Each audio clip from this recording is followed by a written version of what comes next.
Doctor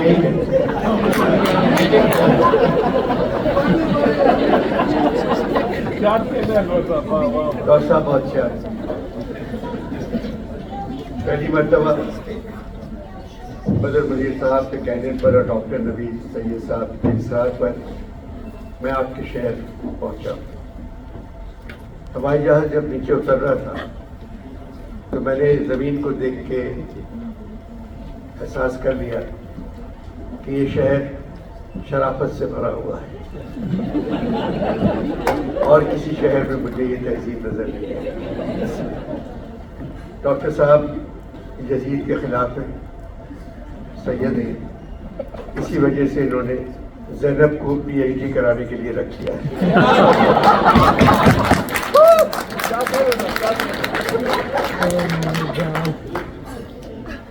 international Pakistan کا خواب علامہ اقبال نے بھی دیکھا تھا،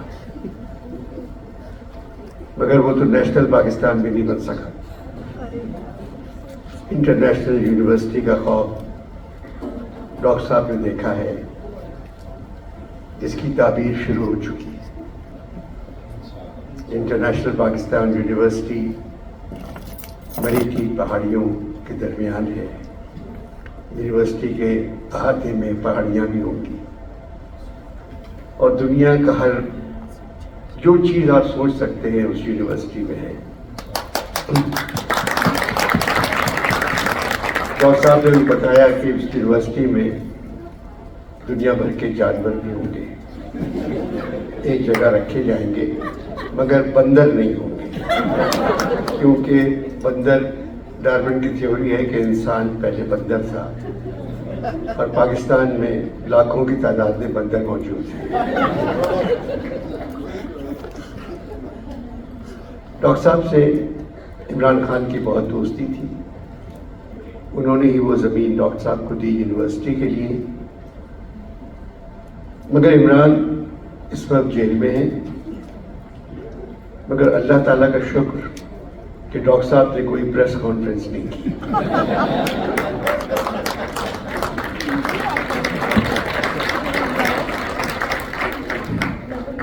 پاکستان میں ٹیلنٹ کی کمی نہیں ہے، مجبوری ہماری یہ ہے کہ انہیں کوئی راستہ دکھانے والا نہیں ہے۔ ڈاکٹر صاحب نے ان کو راستہ دکھایا اور ایک روشن راستے پہ چلنے کی دعا کی کہ بچے اس راستے پہ چلیں۔ میں اپنے ملک سے جا کے کبھی پاکستان کی برائی نہیں کرتا، 66 برس سے میں آپ لوگوں کے لیے لکھ رہا ہوں اور بول رہا ہوں، مگر اب جو حالات ہیں ملک کے، اس پہ اکبر آبادی نے کہا تھا جو ہے زباں پہ دل کو نہیں اس سے فائدہ، جو دل میں ہے وہ لا نہیں سکتے زبان پر۔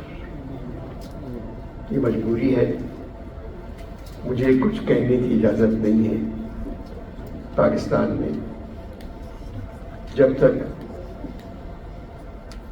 فوج ہے۔ قیامت تک پاکستان نہیں رہے گا مگر فوج رہے گی۔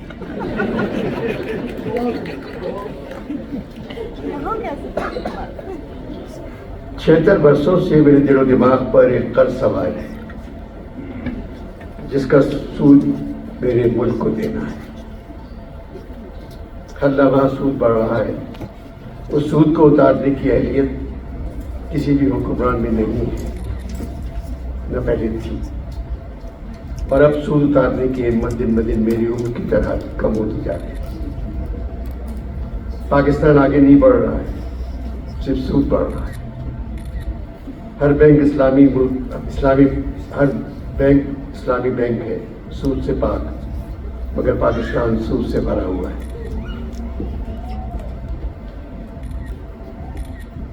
آپ لوگ کئی سالوں سے یہاں ہیں، بہت کے ماں باپ پاکستان میں ہیں، ماں باپ کے ساتھ گزارے ہوئے دن رات ایک فلم کی صورت میں آپ کی تنہائی کی رونق ہو جاتی ہے۔ ایک وفاقی وزیر نے کہا اوورسیز پاکستانیوں کا پاکستان سے کیا تعلق؟ ان کو تو نہ شناختی کارڈ بنوانا چاہیے، نہ انہیں ووٹ کا حق ہے، وہ تو صرف اپنے والدین کو دفنانے پاکستان آتے ہیں۔ وزیر موصوف بھول گئے، وہی لوگ خوش نصیب ہیں جنہیں اپنے والدین کا معلوم ہے کہ کون ہے۔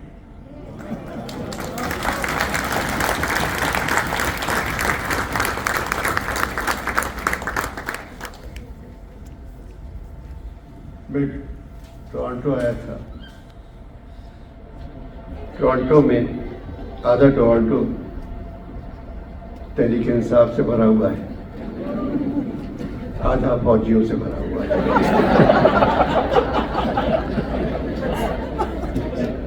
کینیڈا میں امیر کینیڈین کے گھر چھوٹے چھوٹے ہیں اور ہمارے غریب فوجیوں کے گھر بہت بڑے بڑے ہیں، محل ہیں۔ ہمارے فوجی محب وطن ہیں، مگر ریٹائرڈ ہونے کے بعد وہ کسی دوسرے ملک کے محب ہو جاتے ہیں۔ عام پاکستانی دوسرے ملکوں میں محنت کرتا ہے، ایمانداری سے کام کرتا ہے، 14 اگست کو اپنے گھروں پر پاکستانی جھنڈے لگاتا ہے اور کمائی ہوئی دولت پاکستان بھیج دیتا ہے۔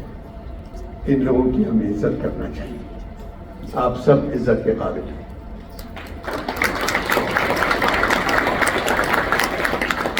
اسٹیٹ بینک آف پاکستان اب united state bank of Pakistan بن چکا ہے۔ اس سال کا بجٹ IMF تیار کر رہا ہے۔ IMF ایک لعنت ہے، ذلت، بلکہ لعنت کیا، ذلت ہے۔ ذلت امریکیوں کی تقدیر میں لکھی ہے، مگر اٹھاتے پاکستانی ہیں۔ امریکہ عجیب و غریب ملک ہے، ہر ملک میں پیس چاہتا ہے، مگر جب اسے اس ملک کا پیس مل جاتا ہے پھر وہ امداد کرنا شروع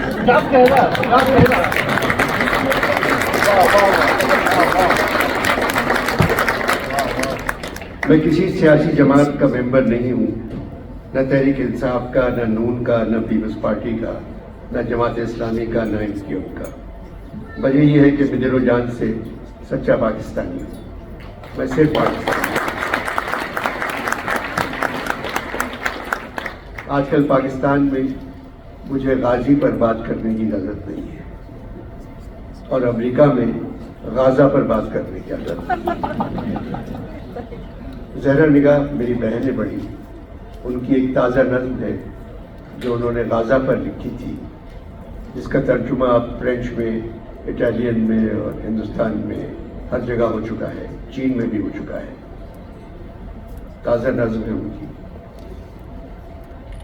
کاٹ کی گڑیا بھی زندہ، کاٹ کی گڑیا بھی زندہ، روئی کا ہاتھی پائندہ، کھیلنے والے سب مردہ۔ کاٹ کی گڑیا بھی زندہ، آپ دیکھتے ہیں کہ گڑیا ہے، ہاتھی پڑا ہوا ہے۔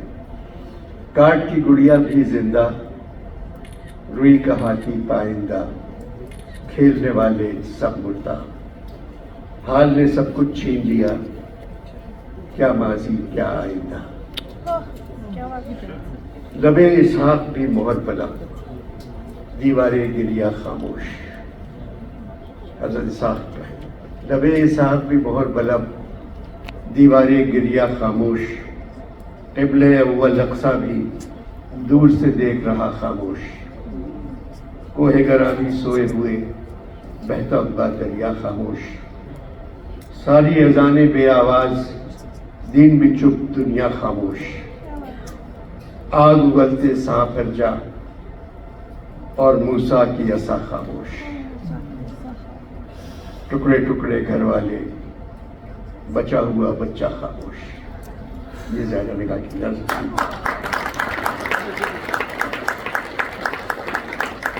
میں ٹورانٹو میں تھا، پاکستان میں اچانک پیر کے دن چھٹی کر دی گئی اور یوم بم منایا گیا۔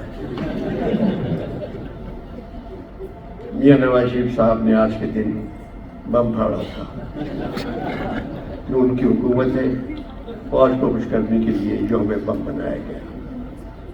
روٹی 30 روپے کی،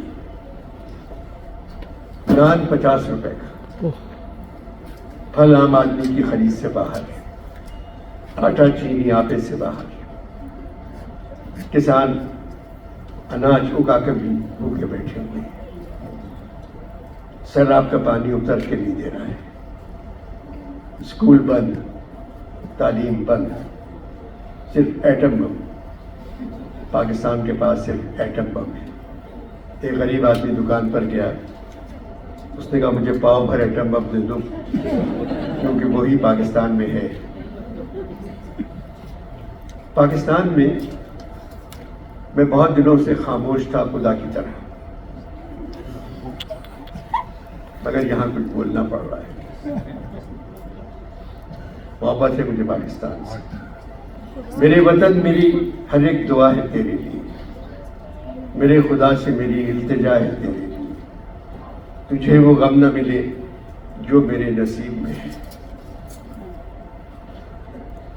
مجھے کینیڈا منیر صاحب نے بلایا تھا، ان کا نام ایسا ہے میں ڈر کے مارے آ گیا.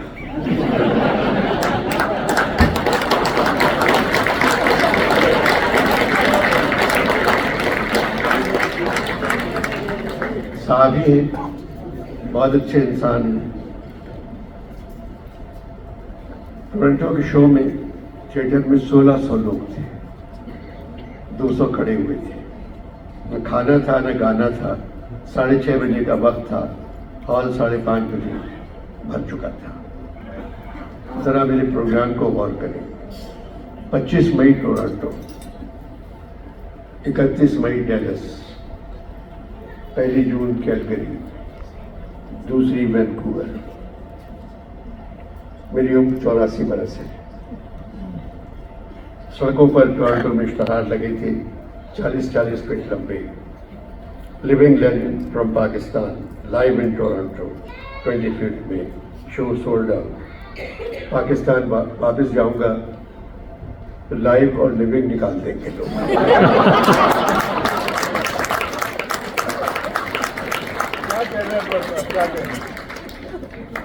25 برس سے ARY کے بورڈ پر ہوں، ڈائریکٹر ہوں میں. ARY میں نے لانچ کیا تھا پاکستان. معین اختر کے ساتھ روز ٹاک کے 419 پروگرامز کیے.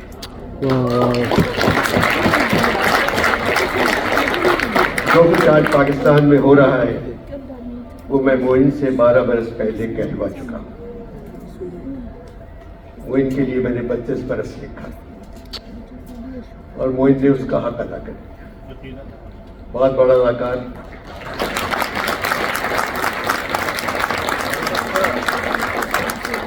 اداکار، اسکرپٹ سنجیدہ ہو یا مزاحیہ، معین کمال کرتے تھے. عید کے دن کے لیے میں نے ایک نیا پروگرام ریکارڈ کیا تھا، وہ آپ لوگ دیکھ نہیں سکے کیونکہ وہ حکومت کو پسند نہیں تھا. ایک ٹاک شو میں میں ایک سرکاری افسر کو بلاتا ہوں، ایک IG اور ایک کرنل کو. یہ تینوں ٹی وی کے مشہور اداکار ہیں. ان تینوں کو خبر نہیں ہوتی کہ میرے آخری مہمان کون ہے. آخری مہمان میرا شیطان تھا. شیطان نارمل شکل کا انسان، کالی شلوار، کالی قمیص، کالی شال اور کالی اینک لگایا آتا ہے. ویری گڈ لکنگ مین. میں کہتا ہوں شو کے آخری مہمان اپنے بارے میں کچھ نہیں بتاتے، صرف اتنا کہتے کہ میں نکالا ہوا ہوں. بہت اچھے، بہت اچھے، زندہ آباد. نکالا ہوا ہوں مگر ادارے کا نام بھی نہیں بتاتے. شیطان آ کر بیٹھ جاتا ہے. آئیے پوچھتے ہیں آپ کس ادارے میں کام کرتے تھے؟ شیطان کہتا ہے اس ادارے میں آپ کا جانا مشکل ہے، جنت سے نکالے گئے. پھر کہتا ہے آئی صاحب میرا کام آپ کر رہے ہیں، سرکاری افسر صاحب میرا کام آپ کر رہے ہیں، اور کرنل صاحب آپ بھی میرا کام کر رہے ہیں. آپ تینوں نے مجھے آؤٹ آف جاب کر دیا. میں سارا دن جو کہا اپنے کمرے میں لے کر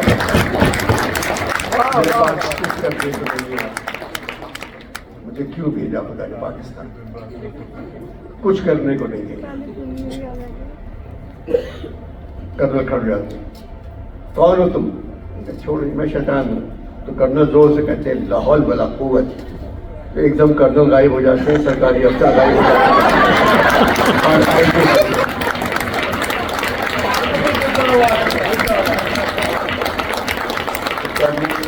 اور سرکاری تینوں غائب ہو جاتے ہیں, اور شیطان کرسی میں بیٹھا ہنستا ہے اور تالی بجاتا رہتا ہے. یہ آن ایئر نہیں جا سکتا. ایک اور پروگرام جو میں لکھا تھا وہ بھی آپ نہیں دیکھ سکے, میرے لیے پرابلم ہے. بقول میر کے کیا شوق کی باتوں کی تحریر ہوئی مشکل, تھے جمع قلم کاغذ پر کچھ نہ لکھا جاتا.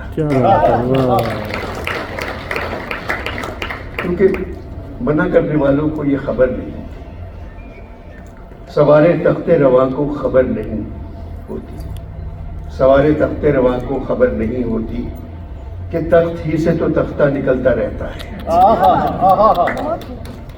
روسٹاک کی طرح کا شو تھا. ایک بیکار بے روزگار آدمی کا میں انٹرویو کر رہا تھا. میں کہتا ہوں میرے پہلے مہمان ہیں, تو وہ کہتا ہے پشیمان, پریشان, مرا ہوا انسان, پھر بھی زبان پر جیوے جیوے پاکستان.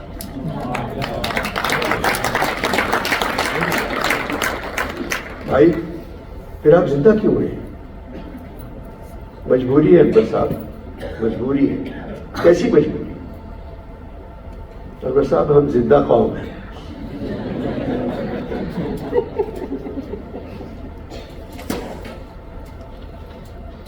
کیا کرتے ہیں؟ بس ترانے گاتے رہتے ہیں. پاکزاد کی شادات, یہ تو قومی ترانہ ہے اکبر صاحب. ہم تو حالاتی ترانہ گاتے ہیں. حالاتی ترانہ کون سا ہے؟ اس ڈنڈے کے سائے تلے ہم ایک ہیں.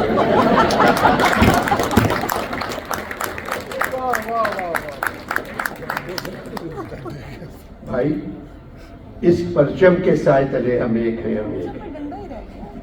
انور صاحب کس پرچم کی بات کر رہے ہیں؟ مریم کے ابا کا پرچم, قاسم کے ابا کا پرچم, بلاول کے ابا کا پرچم.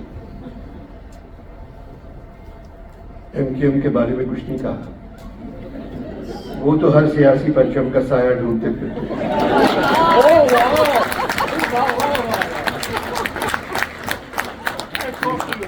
پرچم کے نیچے ذرا سا بھی سایہ مل گیا وہ کھڑے ہو جاتے ہیں. اپنے پرچم کے سائے تلے تو ہم صرف 14 اگست کے دن ہوتے ہیں. پڑھے لکھے نہ ہوتا تو اچھا. اردو میں MA کیا تھا. تھوڑے دن سندھ کے سرکاری اسکولوں میں اردو پڑھانے والوں کو اردو پڑھائی.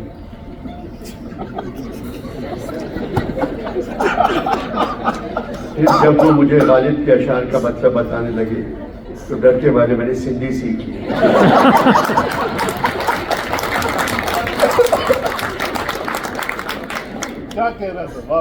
کہاں رہتے ہیں؟ غالب کے ڈیزائن کا ایک بے ضرور دیوار سا کوارٹر ہے. دن بھر گھومتا رہتا ہوں, کوئی پڑھنے والا مل جائے, نہیں ملتا تو رات میں اپنے کوارٹر کی چھت پہ لیٹا آسمان کو دیکھتا رہتا ہوں. آسمان کیا دیکھتے ہیں انور صاحب؟ 3 اسٹار, 4 اسٹار, 5 اسٹار.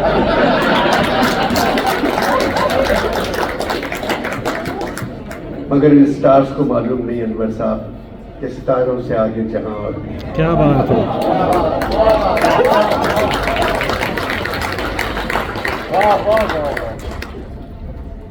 الیکشن میں ووٹ کس کو دیا؟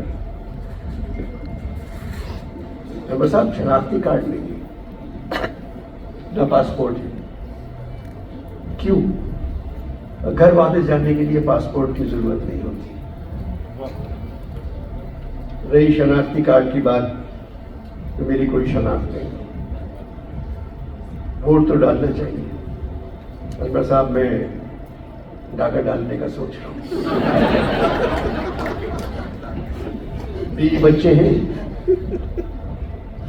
بیوی بن گئی. سن کر دکھ ہوا مجھے، پر دکھ کی بات نہیں، وہ اور کسی پر مر گئی، مجھے چھوڑ دیا۔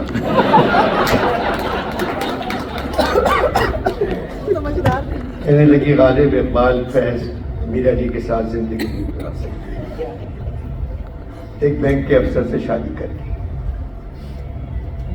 تو آپ اکیلے رہتے ہیں؟ جی ہاں۔ بیٹا آپ کا امریکہ میں ہے؟ جی جی۔ اس کے 4 بچے ہیں،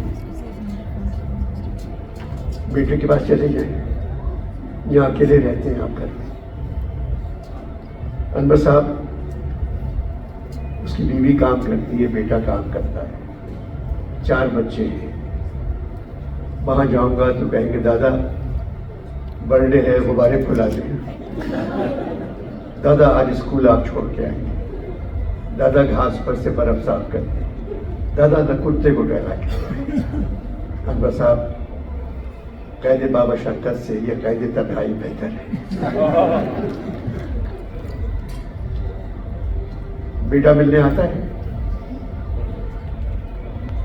آتا ہے، کیونکہ کوارٹر اس کے نام ہے۔ اس دفعہ مجھے ایک بڑا سیل فون دے گیا اور کہنے لگا آپ بچوں سے ان کو دیکھ سکتے ہیں، اس سے بات کر سکتے ہیں، یہ آپ رکھ لیں۔ وہ چلا گیا، مگر 60,000 روپے دے کے نہیں گیا، کیونکہ سیل کی ڈیوٹی جو ہے سیل فون کی پاکستان میں 60,000 روپے ہے، وہ میرے پاس بیکار پڑا ہوا ہے۔ آپ نے اپنا نام نہیں بتایا، مت پوچھو نام میں کیا دھرا ہے، نام بتا دیں شاید میں آپ کے کام آ سکوں۔ نام تو میرا ایسا ہے کہ میں شاید تمہارا کام کر دوں۔ کیا نام ہے آپ کا؟ میرا نام عاصم ہے۔ خدا حافظ۔ یہ بھی پروگرام آپ نے نہیں دیکھا۔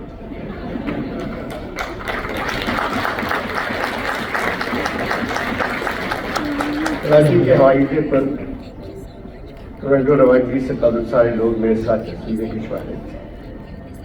بس آپ کیا آپ بھی پاکستان چھوڑ رہے ہیں؟ بھائی پاکستان مجھے چھوڑ سکتا ہے، میں بھی پاکستان کبھی نہیں چھوڑوں۔ احمد صاحب، آپ کینیڈا جا رہے ہیں، کینیڈا اور پاکستان میں کیا فرق ہے؟ بیٹا، کینیڈا میں پروسٹیٹیوشن پہ پابندی ہے، پاکستان میں کانسٹیٹیوشن پہ پابندی ہے۔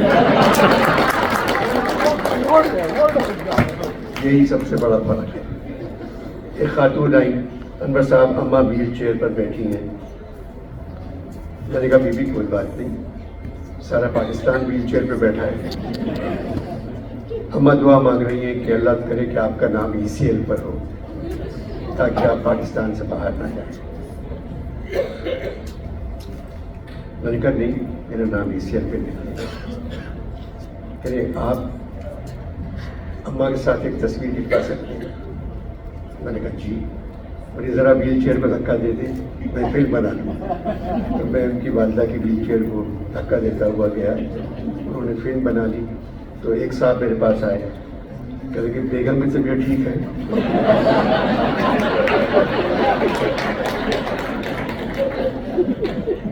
اب بات یہ ہے کہ پروگرام تکمیل، پاکستان میں جتنے بھی پروجیکٹ ہوئے وہ کوئی بھی تکمیل تک نہیں پہنچا۔ تو ڈاکٹر صاحب نے اتنا اچھا نام رکھا ہے، شروع ہی تکمیل سے کیا ہے کہ نام ہی تکمیل ہے۔ تعلیم پہ زور دے رہے ہیں بچوں کی۔ میں چاہتا ہوں ڈاکٹر صاحب حکومت کی تعلیم پہ زور دیں، جو ہمارے وزیر ہیں، صدر ہیں، مشیر ہیں، سفیر ہیں، اگر وہ تعلیم حاصل کر لیں تو پھر پاکستان میں ضرورت نہیں ہے تعلیم کی، کیونکہ پاکستان میں جو بچے تعلیم، اگر میں دیکھ رہا تھا بلوچستان پر، میں جاتا ہوں بلوچستان، بہت خوبصورت، سب سے اچھا صوبہ ہے بلوچستان، فطرت کے مقاصد کی کرتا ہے نگہبانی، یا بندہ صحرائی یا مرد گلستان، یہ علامہ اقبال کا شعر ہے۔ جان ایریا سے میری بہت دوستی ہے، ڈاکٹر صاحب کی بھی تھی۔ جان ایریا سے میری خط وقتہ میں ابھی میں ان کو خط لکھتا ہوں اور ان کا جواب بھی آتا ہے.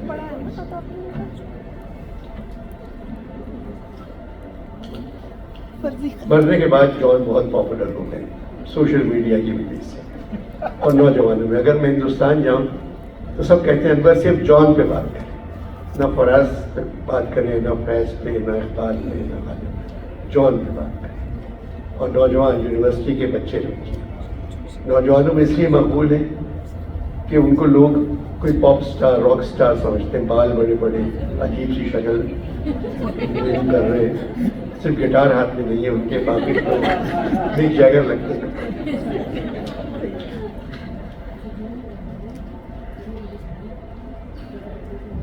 جان کا خط طویل ہے.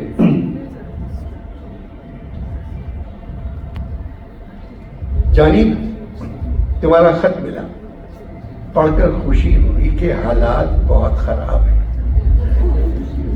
اگر حالات اچھے ہو گئے تو انور مقصود پھر تم کس کام کی؟ نہ بول سکو گے نہ لکھ سکو گے.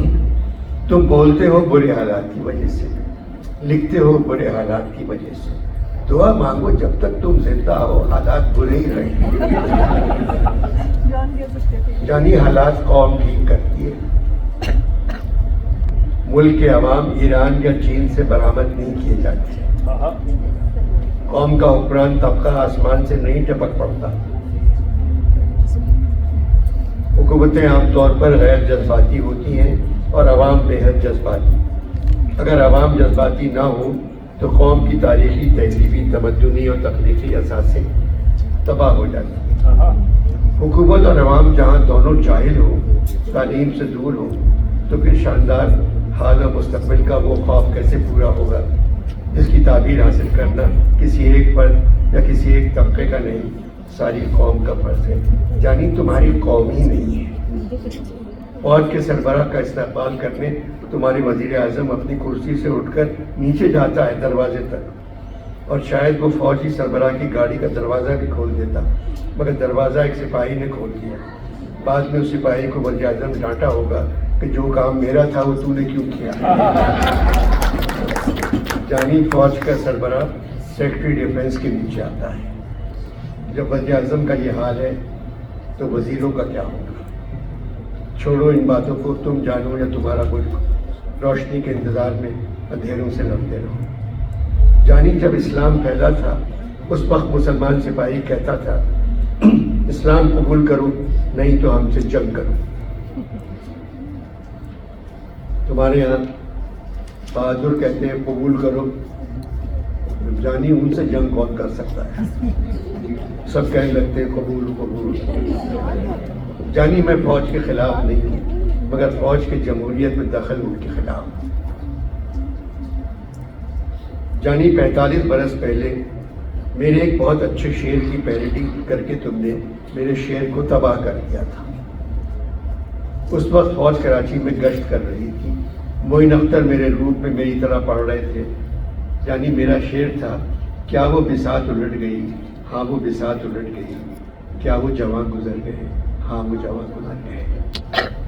معین نے کہا, حالات کو دیکھتے ہوئے ٹرک جا رہے فوجیوں کے, میرا شعر سنیے. کیا وہ سڑک ہوئی تمام, ہاں وہ سڑک ہوئی تمام, کیا وہ ٹرک گزر گئے, ہاں وہ ٹرک گزر گئے. مگر جانی, شعر نے مجھے پاپولر کر دیا.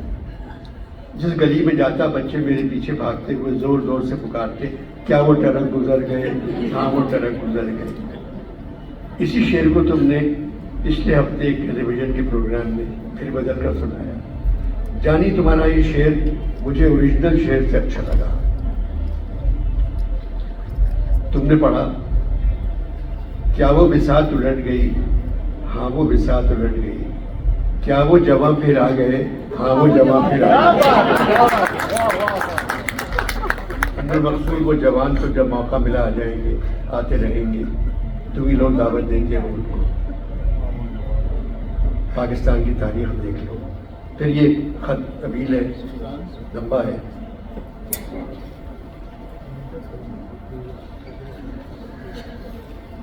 جانی, قرضے کی مانگ, قرضہ مانگ رہے, تمہارے وزیر اعظم قرضہ مانگتے ہیں. وزیر خزانہ قرضہ مانگتے ہیں اور قرضہ ہم سے کہہ رہا ہے کہ ڈھونڈو گے ہمیں ملکوں ملنے کے نہیں آیا.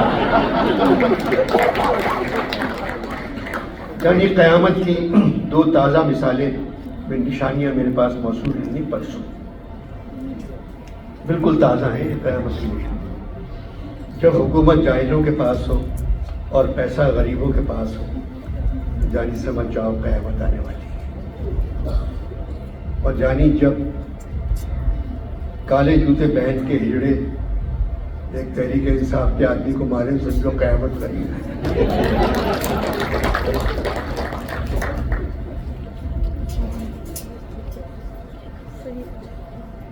یعنی میں نے اپنی زندگی میں 3 بڑی فالس دیکھی. ایک تھی فال آف دی رومن امپائر، دوسری کینیڈا کی نیاگرا فال اور تیسری پاکستان کے اقتدار کی فال.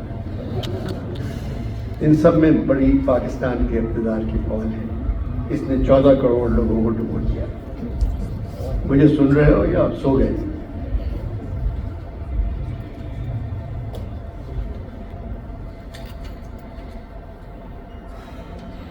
انیس سو 14 اگست پاکستان آ گیا وجود. 47 پر یاد آیا. 47 میں پارٹیشن کے وقت ہزاروں لوگ مر گئے یا قتل کر دیے گئے. 76 سال بعد الیکشن کے 47 نے 2.5 کروڑ پاکستانی مار دیے. 45 میں جیت رہے تھے، 47 نے مار دیے. 47 پاکستان کا بنا تھا اور 47 کروڑ. کسی نے کچھ نہیں کہا کیونکہ سنوائی کے کان بہرے ہو گئے تھے اور بینائی کی آنکھیں اندھی ہو گئی. جانی الیکشن کمشنر کے نام پہ غور کرو. سکندر سلطان راجہ. نہ سالے کسی سکندر کا الیکشن سے تعلق، نہ سلطان کا الیکشن سے تعلق، نہ کسی سالے راجہ کا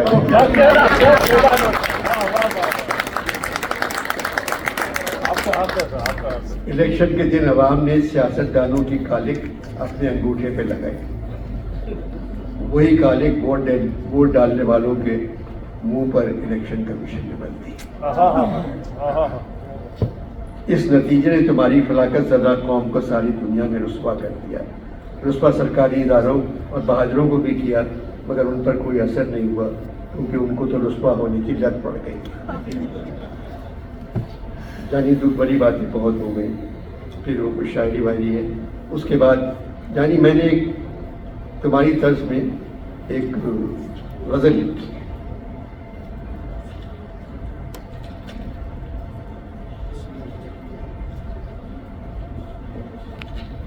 اس کا نام ہے زبان پارک کی گلی.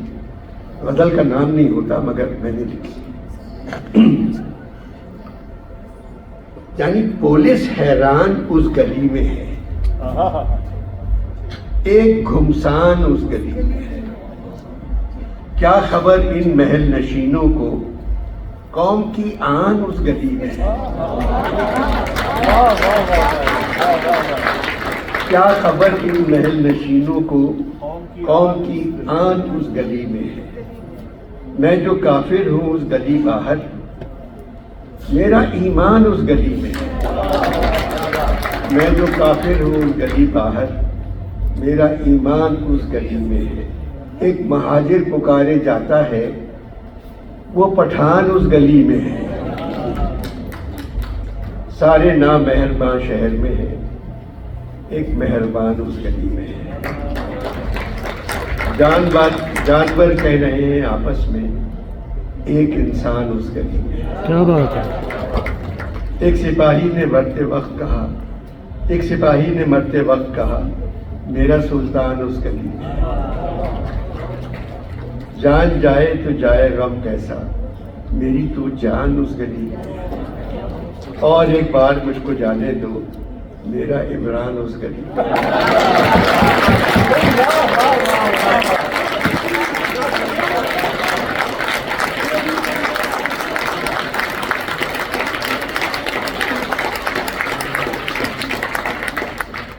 جانی پرسوں ایک چوک پر ضیاء الحق صاحب تقریر کر رہے ہیں، ان کے ساتھ یحییٰ خان، ایوب خان، پرویز مشرف، ٹکا خان، نیازی صاحب، آصف نواز اور کافی سارے پاکستانی ان کی تقریر سن رہے تھے۔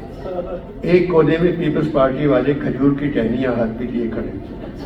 یہاں احتجاج کرنے کی اجازت نہیں ہے، اگر کسی کے ہاتھ میں کھجور کی ٹہنی ہو تو معلوم ہو جاتا ہے کہ وہ احتجاج کر رہا ہے۔ چالو صاحب کہنے لگے، مجھے دیکھو پاکستانیوں، ایوب خان کو دیکھو، مشرف کو دیکھو، نیازی کو دیکھو، ٹکا کو دیکھو، ان سب کو دیکھو، یہ ساری نعمتیں تمہاری سرزمین کے لیے تھیں، تم کس کس نعمت کو جھٹلاؤ گے؟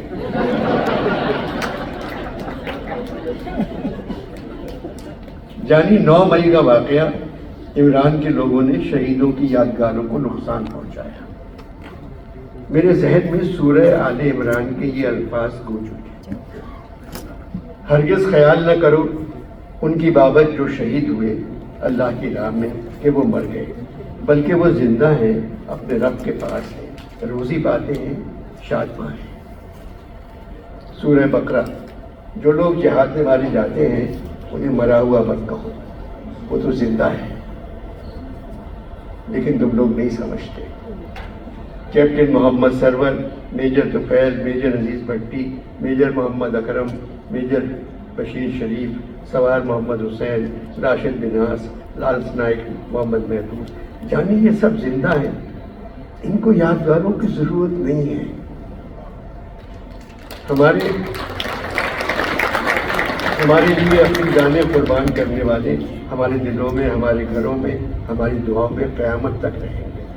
جانی یادگاریں زندہ لوگوں کی بناؤ، وزیروں کی، بہادروں کی، تاکہ یہ لوگ مر گئے تو ان کی یادگار کوئی نہیں بنائے گا۔ رہی یوم سیاہ کی بات، تو 1947 کے بعد ہر دن تم لوگوں کے لیے یوم سیاہ۔ مشرقی پاکستان ہاتھ سے نکل گیا، جانی کیا وہ دن یوم سیاہ نہیں تھا؟ پشاور کے اسکول میں 300 بچوں کا مر جانا، جانی وہ دن تھا یوم سیاہ۔ پٹو کا پھانسی دینا، جانی وہ دن تھا یوم سیاہ۔ ناصر کا شعر ہے 200 برس پرانا، دن سیاہ، رات سیاہ، ماہ سیاہ، سال سیاہ، دن سیاہ، رات سیاہ، ماہ سیاہ، سال سیاہ، دل سیاہ، وقت سیاہ، نام اعمال سیاہ۔ یعنی بس اوورسیز پاکستانیوں سے کہہ دینا پاکستان پیسہ بھیجنا بند کر، ان کا پیسہ نہیں آئے گا تو شاید پاکستانی اپنے پاؤں پہ کھڑے ہو جائیں۔ میرا جناب ڈاکٹر صاحب ہیں، نوید صاحب میں سے، یہ مقابلہ کر رہے ہیں، لڑ رہے ہیں تعلیم سے۔ تعلیم اگر ہوتی، سب کی غلطی۔ پاکستان جب سے وجود میں آیا ہے 47 سے لے کے آج تک سب سے کم بجٹ تعلیم پر ہے، تعلیم بجٹ ہی نہیں ہوتا ہے۔ بلکہ سندھ میں ایک وزیر نے کہا تھا، مجھے یاد ہے، کہ ہم ایجوکیشن فری کر رہے ہیں سندھ میں، نہ پڑھنے والے کو پیمنٹ ہوگی نہ پڑھانے والے کو، سب فری، فری فار آل۔ مگر ڈاکٹر صاحب کی محنت رنگ لائے گی، یہ کام بھی کر رہے ہیں، وہ عمران چاہے رہیں نہ رہیں، واپس آئیں نہ آئیں، مگر یہ کہ یہ یونیورسٹی بنے گی، اس کی ضرورت ہے پاکستان کو، اور یہ ایک سی پیک کے بعد سب سے بڑا پروجیکٹ ہے پاکستان، اور آپ لوگوں کی محبت شامل رہی تو انشاءاللہ آپ دیکھیے گا انٹرنیشنل یونیورسٹی پاکستان میں بنے گی۔ ہندوستان کو 9 تاریخ کا میچ ہے پاکستان و بھارت کا۔ بابر اعظم کا انٹرویو تھا کہ ہم جیت سے ہی سیکھتے ہیں، تو بھائی کتنا سیکھو گے؟ ہندوستان کی ٹیم اچھی ہے، بہت اچھی ٹیم ہے، ان کے ہندوستان میں اس وقت 21 ٹیمیں ہیں T20 کی، اور جو IPL میں جو رن بناتے تھے وہ 300 290، ہم سے 140 رن نہیں کر رہے۔ مگر دل مت دکھائیے گا، ایک ہی میدان ہے جس میں ہم جیت سکتے ہیں، وہ ہے کرکٹ کا۔ اور امریکہ میں ہو رہا ہے تو ظاہر ہے امریکہ انڈیا کی طرف ہے، تو اور بھی مشکل ہے. کیونکہ میں نے جو 100 روپے لگائے وہ پاکستان کی چیز، تو دیکھیے کیا ہوگا. ڈاکٹر صاحب زندہ باد، پاکستان. بہت بہت شکریہ آپ کا.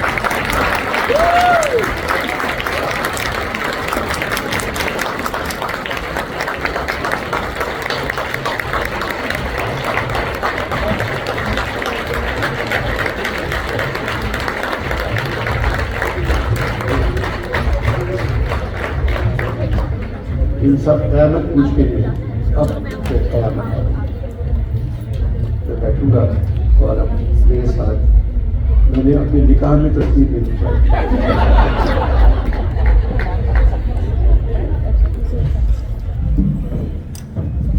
آئی تھنک ہمارے لیے یہ عزت و شرف بھی ہے. اور انور مقصد صاحب سے یہی بات ہو رہی تھی کہ اس بار وہ ملا تو عجب اس کا رنگ تھا، الفاظ میں ترنگ نہ لہجہ دبنگ تھا، ایک سوچ تھی کہ الجھی ہوئی خال و خط میں تھی، ایک جسم تھا کہ روح سے مصروف جنگ تھا. میں نے کہا کہ یار تجھے کیا ہوا ہے یہ؟ کہنے لگا کہ عمر رواں کی عطا ہے یہ. میں نے کہا کہ عمر رواں تو سبھی کی ہے. اس نے کہا کہ فکر و نظر کی سزا ہے یہ. میں نے کہا کہ سوچتا رہتا تو میں بھی ہوں. اس نے کہا کہ آئینہ رکھا ہوا ہے یہ. دیکھا تو میرا اپنا ہی عکس جلی تھا وہ شخص میں تھا اور حمایت علی تھا وہ. یہی بات تھی کہ آج انور مقصود صاحب نے ہمیں یعنی ہمارا ہی چہرہ دکھایا. دیکھیے جب کوئی بھی محب وطن پاکستانی ہو اور جن کی جڑیں بھی پاکستان میں اس قدر مضبوط ہوں، ان کے ساتھ بیٹھنا وہ اصل میں اللہ کا سب سے اہم رزق ہے ہمارے لیے. کھانا تو ہم روز ہی کھاتے ہیں، لیکن ان جیسے قداور شخصیات کو جنہوں نے نہ صرف قوم کے اسرار و رموز کی گرہ کشائی کی ہے بلکہ اس کی نشاندہی بھی کی ہے. نشاندہی کے علاوہ بھی انور مقصود صاحب نے ہمیں وہ راہ بھی دکھائی ہے جو ہمیں اپنی منزل تک لے جاتی ہے. دیکھیں ہمیں جواب تو ہمیں سب کو معلوم ہے لیکن ہم سوال بھول چکے، اور انور مقصود صاحب نے وہ سوال ہمارے اذہان میں آج اجاگر کیے. میں پوری کیلگری کی جانب سے، تکمیل کی جانب سے آپ کا اظہار تشکر کروں گا. بہت ہی تہہ دل سے مجھے معلوم ہے کہ آپ نے اس قدر یعنی تگ و دو اور اتنی یعنی آپ کی فلائٹس بھی پہلے کینسل ہوئی، پھر ہمارے کینیڈینس کو آپ سے اتنی محبت ہو گئی کہ انہوں نے آپ کا آٹوگراف لینے کے لیے بھی آپ کو روک لیا.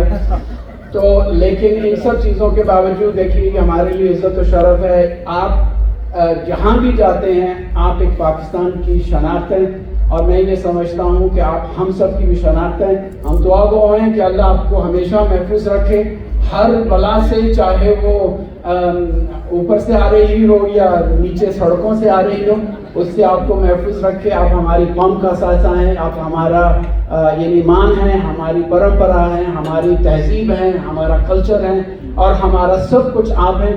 آپ کے لیے دعا گو ہے کہ اللہ ہمیشہ آپ کو صحت و تندرستی کے ساتھ اسی طرح سے ہمیں آئینہ دکھانے کی جو ہے وہ جسارت کرتے رہیں.